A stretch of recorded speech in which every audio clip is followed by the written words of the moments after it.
número 12 se enorgullece en ser sede del segundo ciclo de conferencias Ciencias Sociales y Problemas Éticos del Mundo Actual.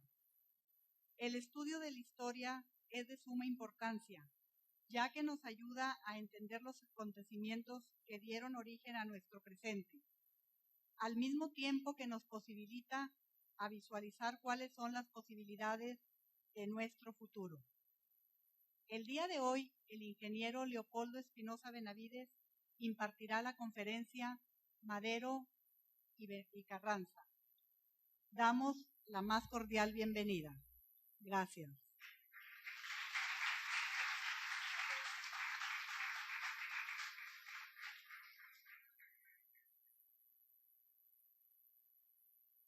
Enseguida vamos a pedir al profesor Arturo Delgado, presidente de la Sociedad Nuevo Leonesa de Historia, Geografía y Estadística, nos brinde también algunas palabras.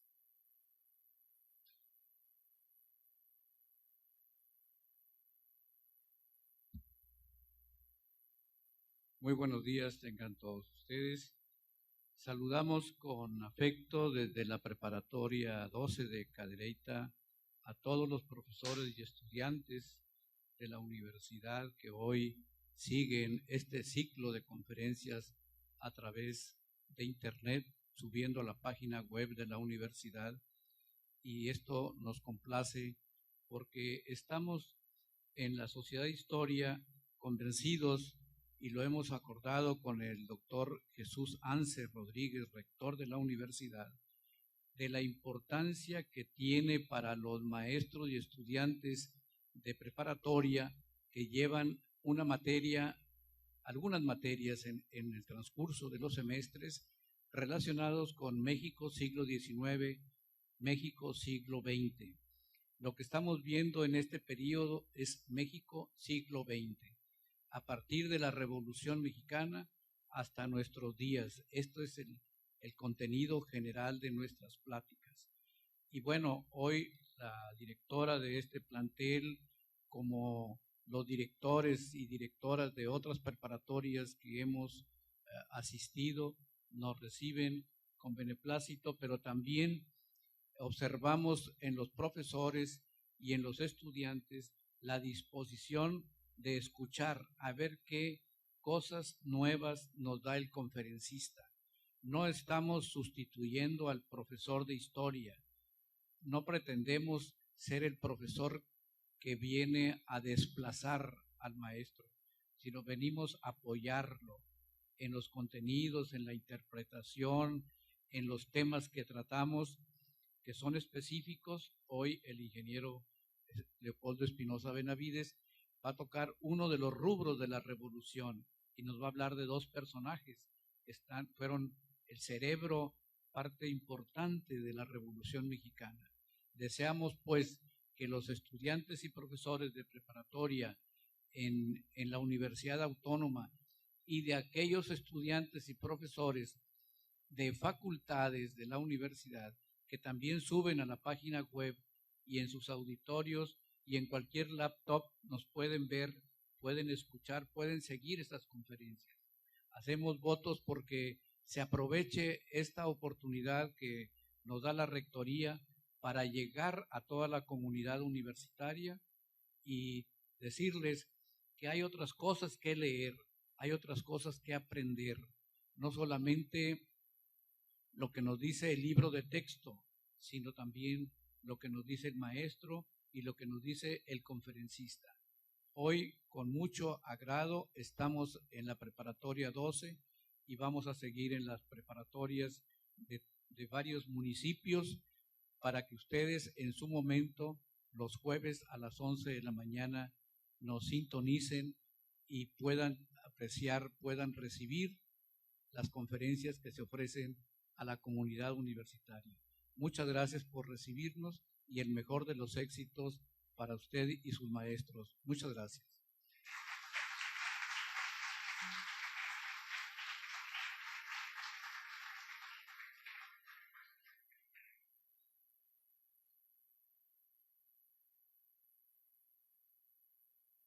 Bien, para continuar, me voy a permitir en este momento dar una pequeña semblanza del ingeniero Leopoldo, que hoy nos va a ofrecer esta conferencia.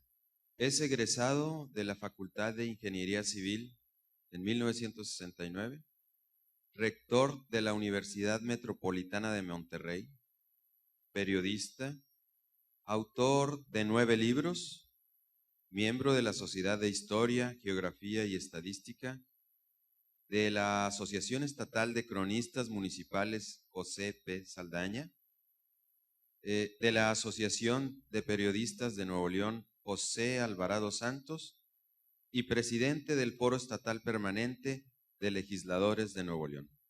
Esa es una pequeña semblanza del ingeniero Leopoldo Espinosa Benavides, a quien en este momento invitamos pues a iniciar su conferencia, y a los miembros del presidium les invitamos a tomar asiento, por favor, aquí en la parte de enfrente.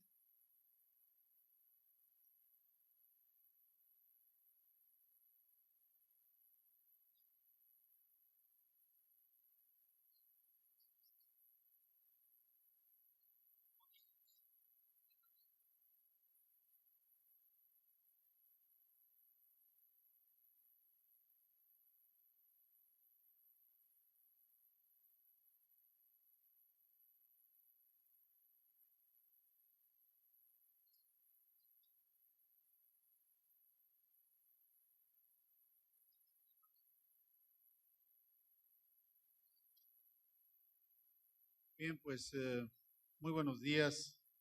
Agradeciendo a la Rectoría de la Universidad Autónoma de Nuevo León, a la dirección de esta preparatoria, a mi presidente de la Sociedad de Historia, Geografía y Estadística de Nuevo León, y a todos ustedes por su presencia. Vamos a hablar de 2 personajes que son conocidos por todos ustedes, conocidos por todos los mexicanos, porque hablar de Francisco I. Madero y hablar de Venustiano Carranza, como dicen los jóvenes, es hablar de calles. No hay un pueblo, una ciudad en este país que no tenga cuando menos una avenida a nombre de estos ilustres personajes. Comenzaremos hablando de la Revolución Mexicana, que es la etapa en donde ellos se desarrollaron. La Revolución Mexicana es el movimiento social más importante del siglo XX. Comienza en el año de 1910 y la beligerancia generalizada termina en el año del 17, en 1917. Esta revolución culmina en una constitución política, la primera constitución política social en el mundo, que más adelante hablaremos de ella. Para conseguir esta constitución hubo en nuestro país pues movimiento armado grande que costó algo así como 1 millón de muertos. Para darnos una idea, las vidas que perdimos en México. La revolución tiene 2 etapas muy fácilmente identificables, una por cada uno de nuestros 2 personajes.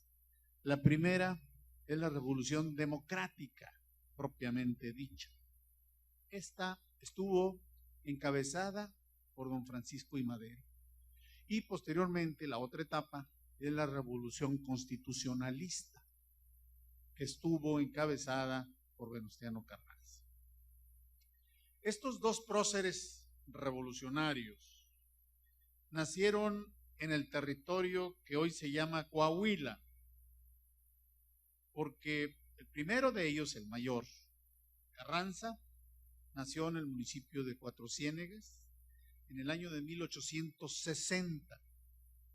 En ese momento, Coahuila pertenecía a un estado que se llamaba Estado de Nuevo León y Coahuila, que duró de 1857 a 1864.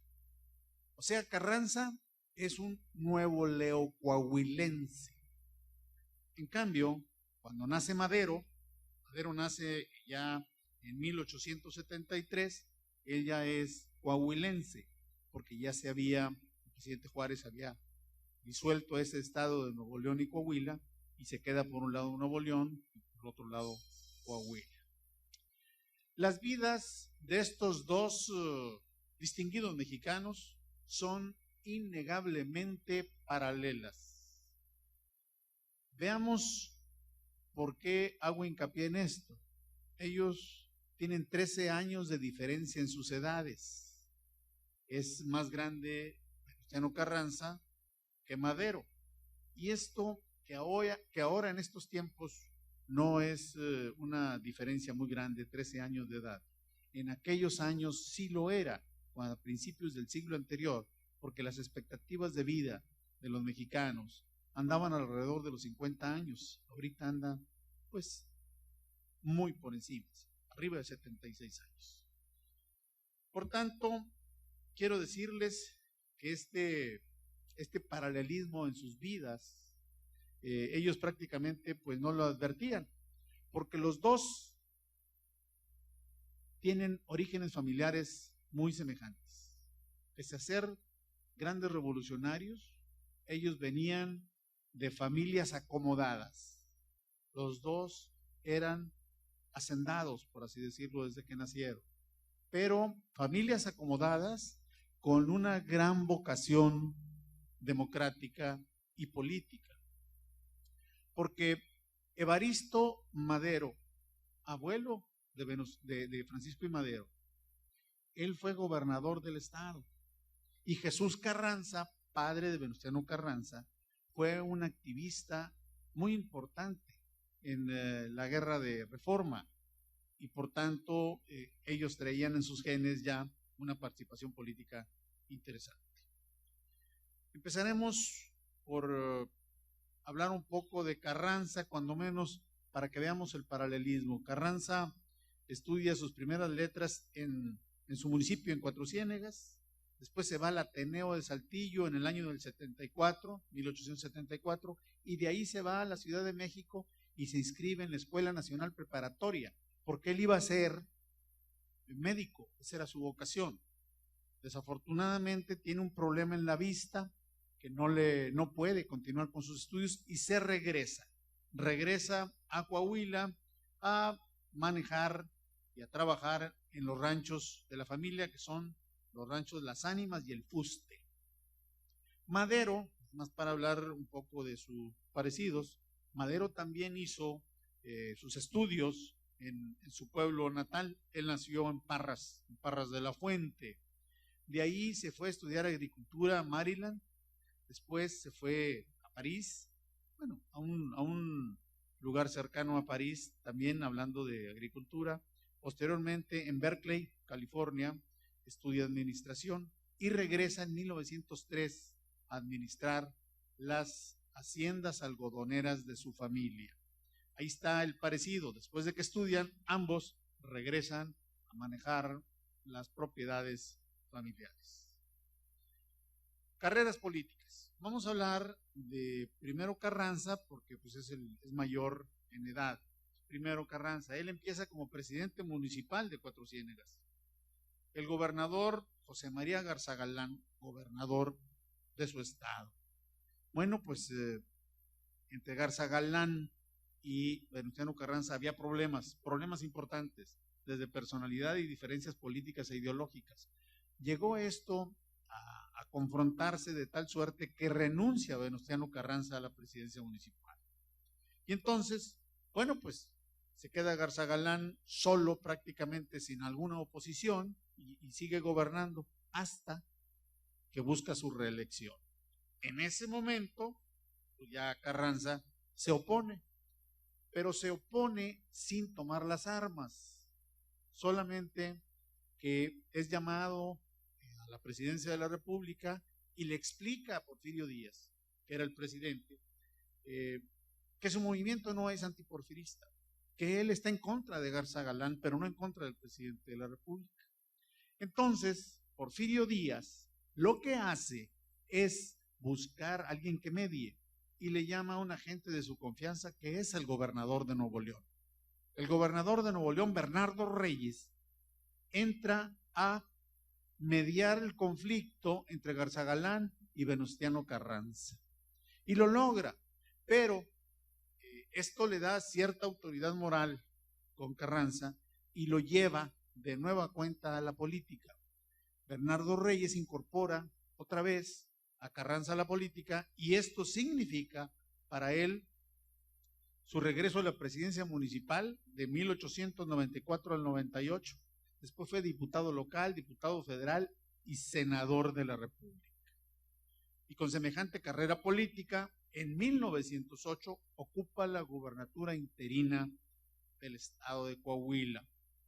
Y bueno, pues en ese momento se posiciona ante la opinión pública como el hombre favorito, el hombre más popular como para ser el gobernador constitucional del estado.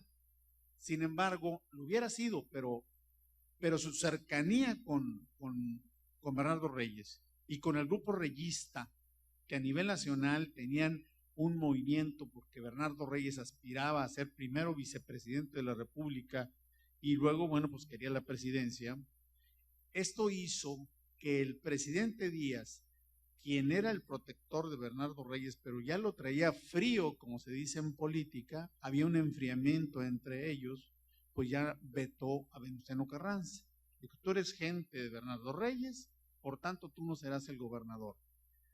Carranza se inscribe por un partido de oposición como candidato independiente, pero bueno, pues es derrotado por Jesús de Valle en 1909, que eso es lo que consigue, lo que logra, que el candidato no sea su enemigo, que era Garzagalán.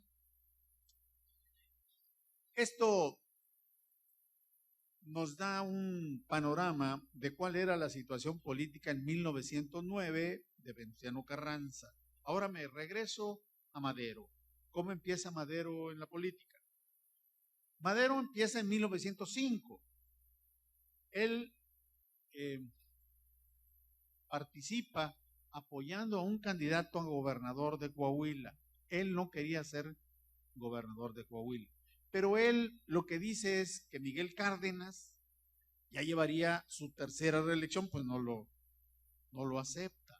No lo acepta y lo que hace es organizar los clubes, unos clubes democráticos en todo el estado de Coahuila, para que de ahí se eligieran representantes. Y esos representantes asistieran a una convención estatal para sacar candidato. Y así lo hizo. El candidato fue Frumencio Fuentes.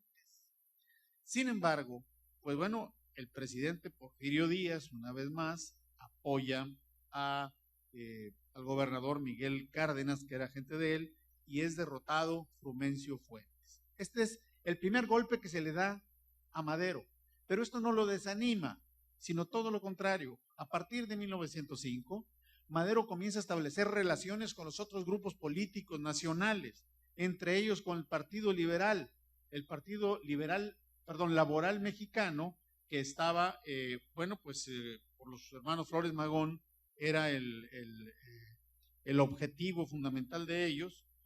Sin embargo, Madero tiene un problema con ellos. Los ayudaba a financiar el periódico Regeneración, pero un día discute con Ricardo Flores Magón, porque Ricardo Flores Magón, como sabemos, tiene ideología de una izquierda extrema, marxista, el comunismo, y por tanto Madero no acepta ese tipo de ideologías. Rompe con Flores Magón. En aproximadamente un par de años después, un poco más, el 3 de mayo de 1908, se publica una entrevista famosa entre un periodista norteamericano, Krillman, a Porfirio Díaz. Y ahí Porfirio Díaz dice que va a democratizar México. Dice que habrá una elección abierta, limpia, que se puede inscribir cualquiera a la presidencia de la República y que habrá respeto para todos los partidos políticos opositores. Esto anima a Madero y entonces él piensa y lo hace a crear un partido nacional. En ese partido convoca para congregar a todo aquel mexicano que quiera un cambio democrático. Y aquí, en el año de 1908-1909, es donde se da la primera coincidencia política entre Madero y Carranza, porque ambos quieren la democracia. O sea, el concepto democrático es el que viene, es el punto de unión entre estos dos grandes personajes que no eran prácticamente amigos.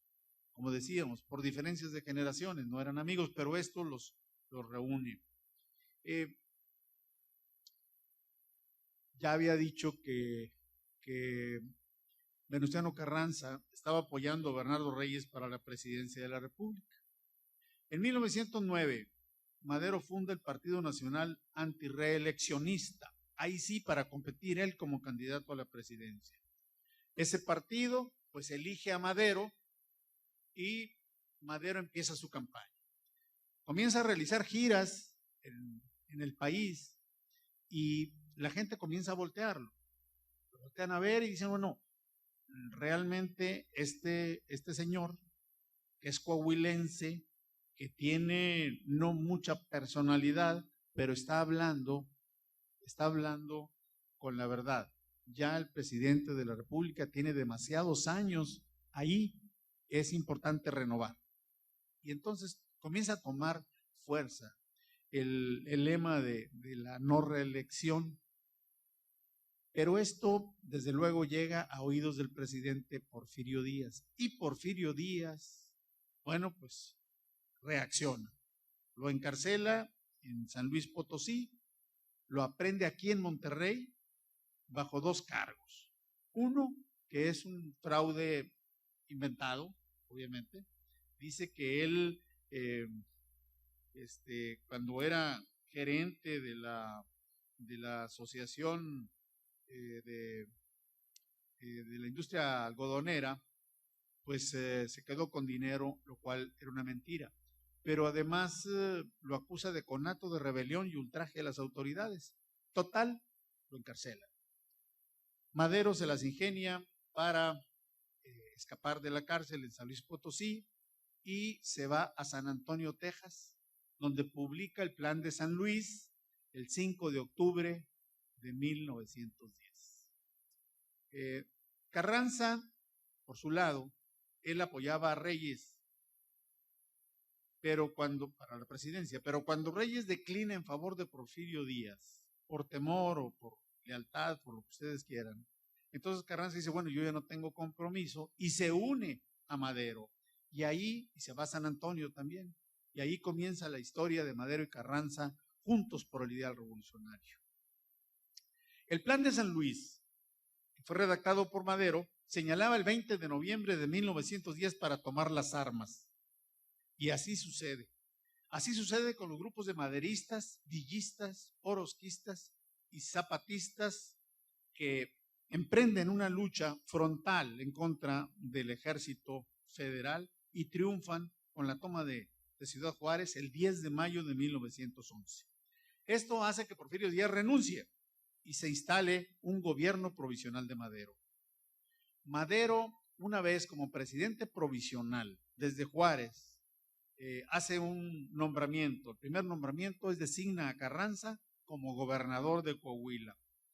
Y a pesar de ser un civil, porque Carranza no tenía carrera militar, lo nombra secretario de Guerra y Marina.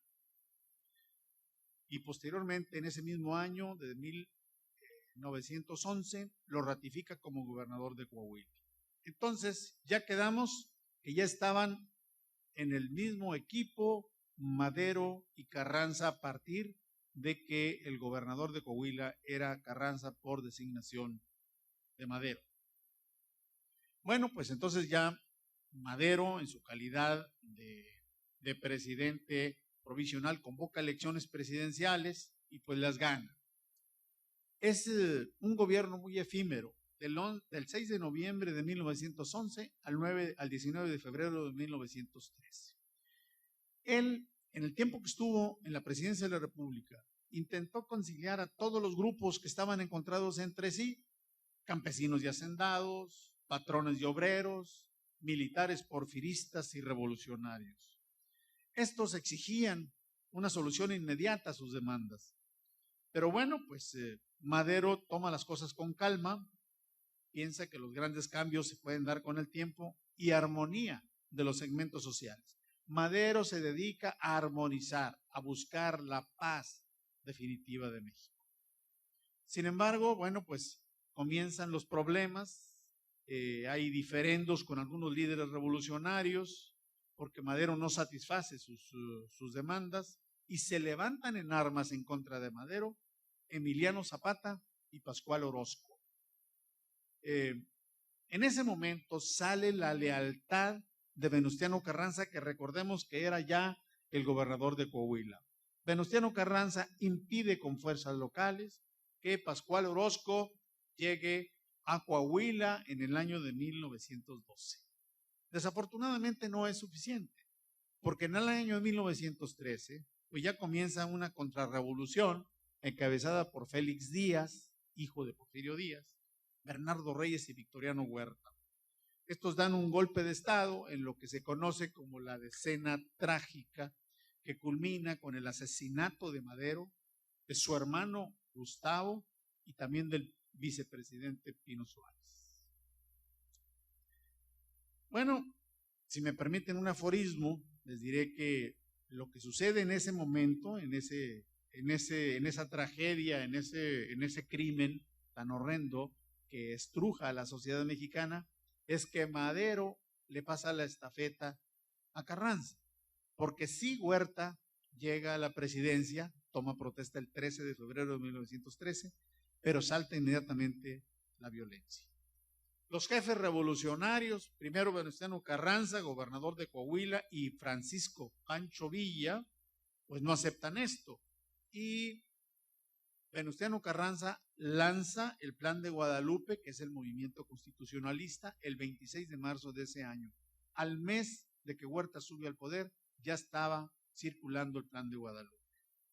En él desconoce al presidente usurpador, Huerta, a los poderes legislativo y judicial federales y a todos los gobiernos locales, estatales que están identificados con Huerta.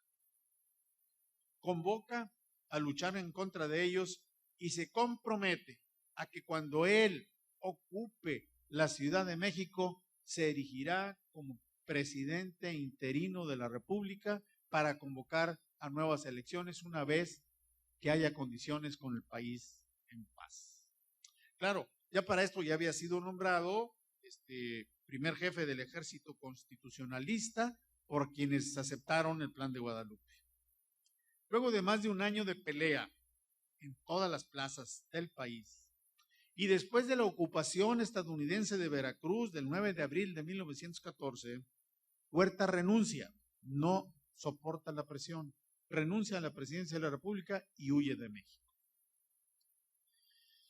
Pero la paz estaba larga todavía, estaba lejos. Para llegar a ella faltaba lo más fuerte, que era la disputa por el poder de los grupos revolucionarios. Así pues, Carranza en 1913 se va a Hermosillo.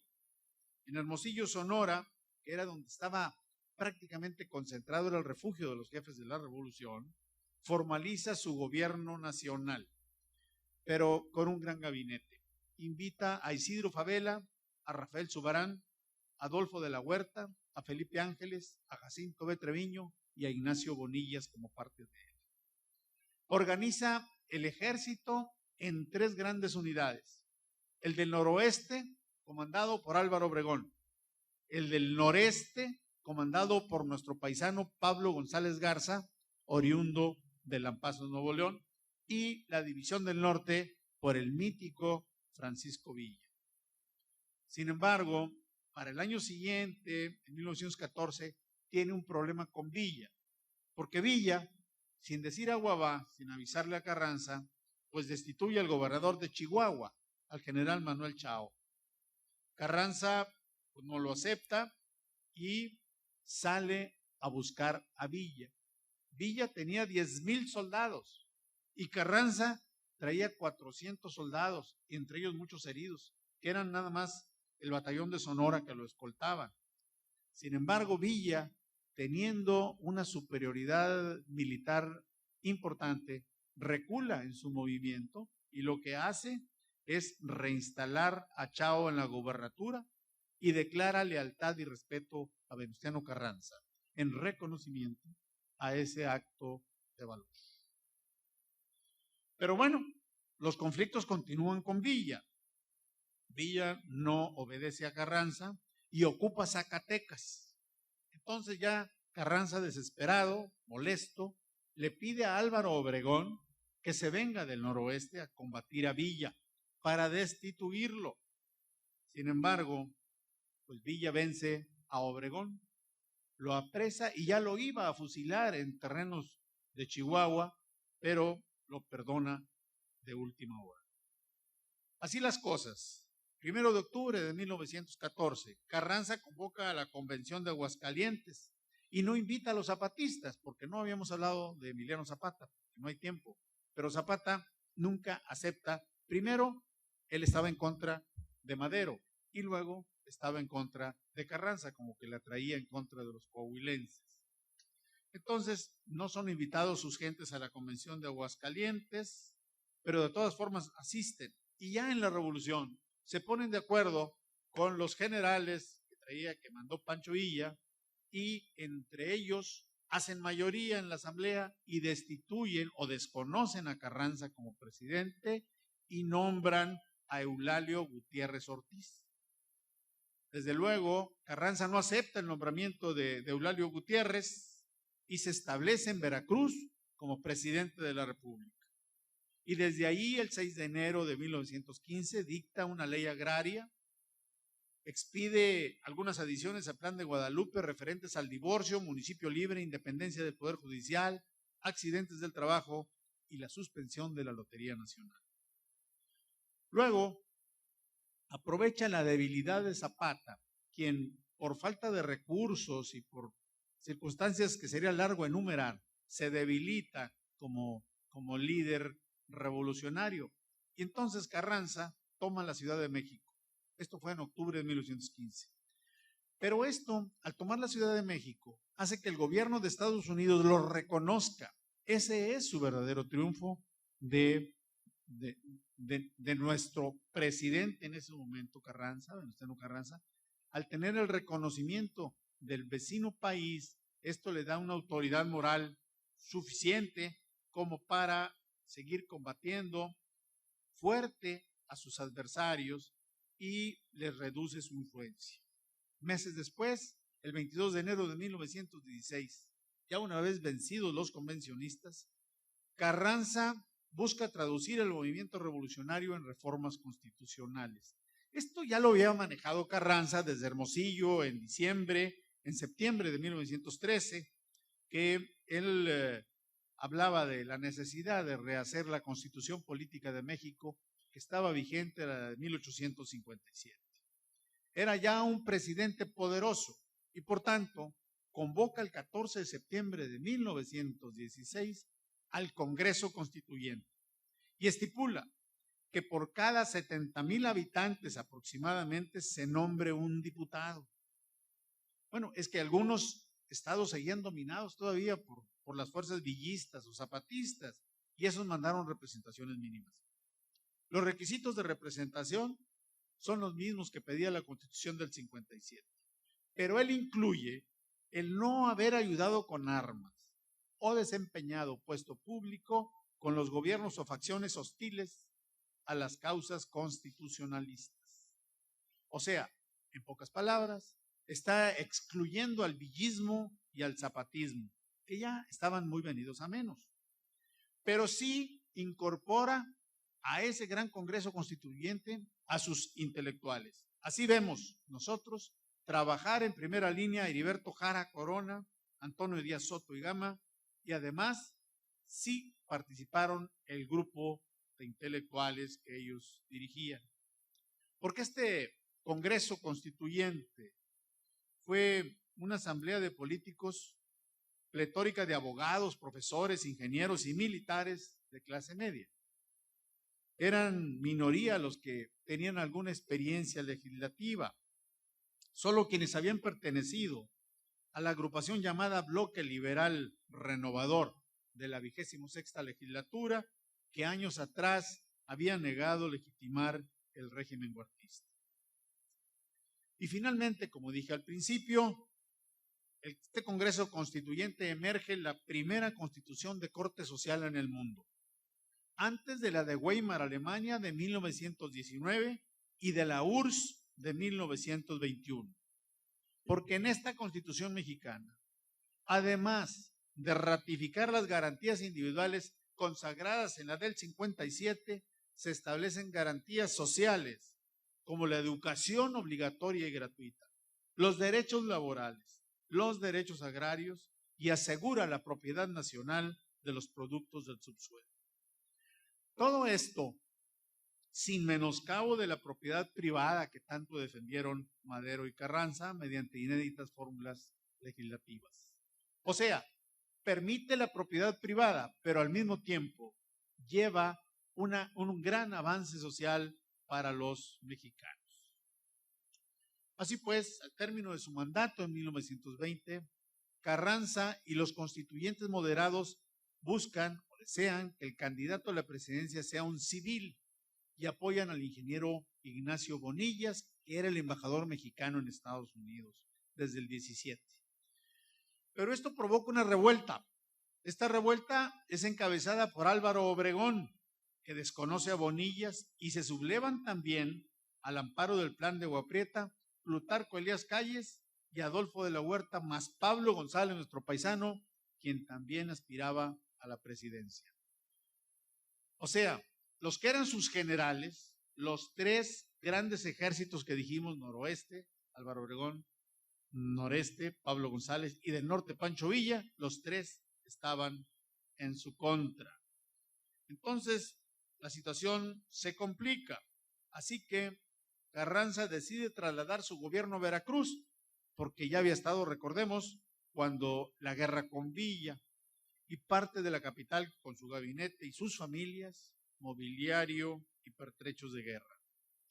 El 15 de mayo de 1920, Carranza deja la estación de Aljibes en Puebla, se interna con un grupo de seguidores y cadetes del Colegio Militar a la Sierra Norte de Puebla, pero ahí son emboscados.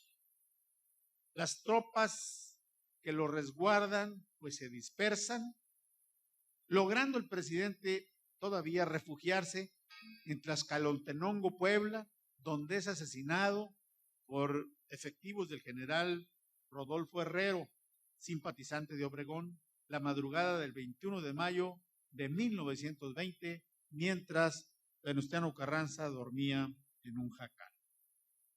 Así, con tristeza de muchos, el país continúa adelante.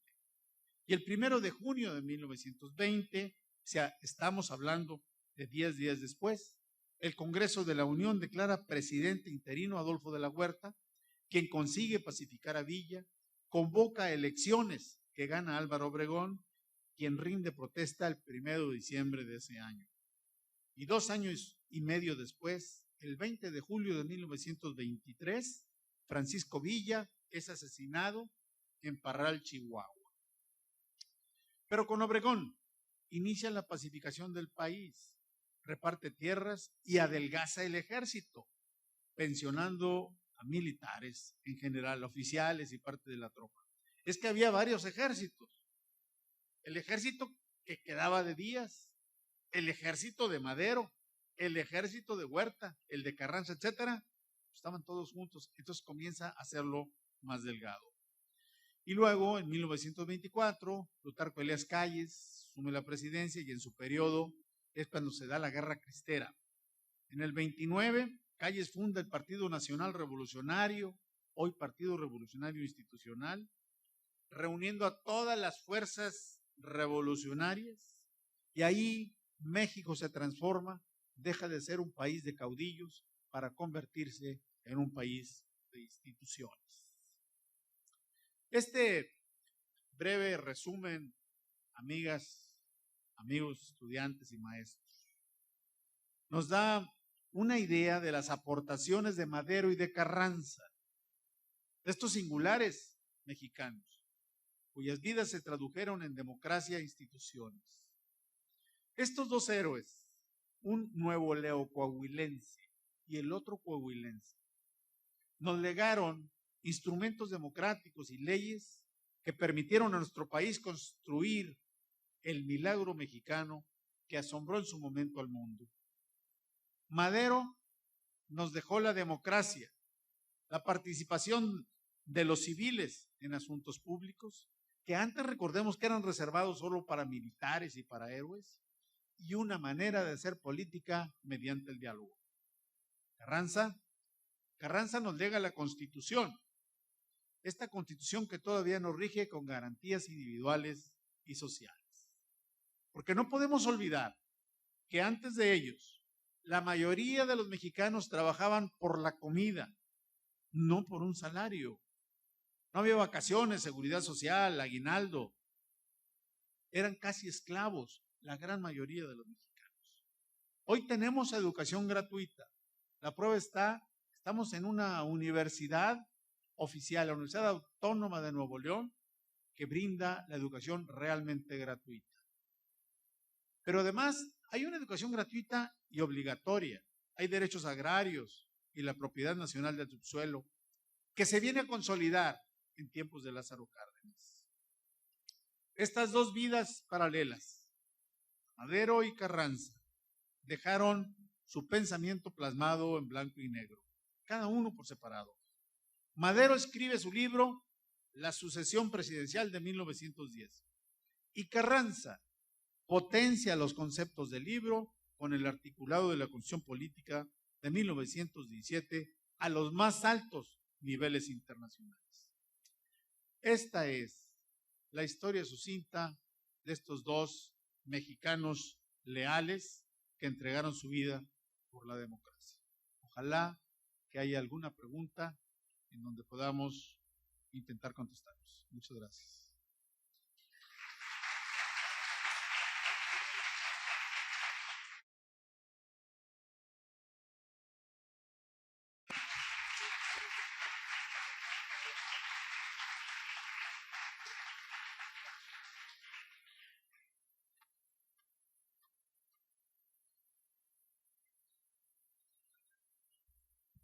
Bien.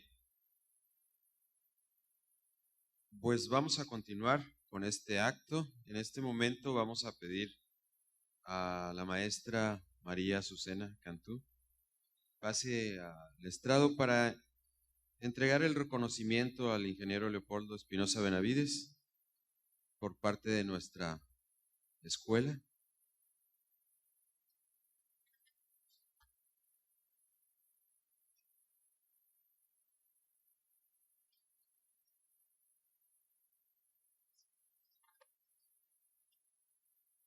Me voy a permitir dar lectura al reconocimiento.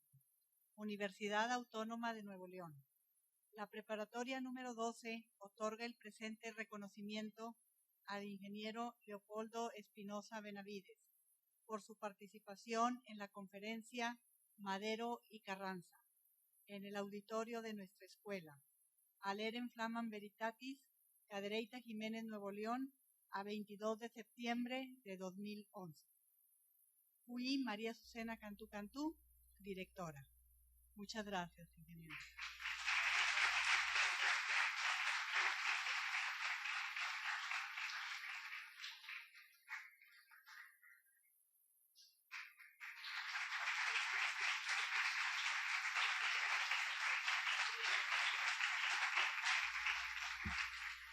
Agradecemos a todos su presencia. Con esto damos por terminado la conferencia. Gracias por su atención.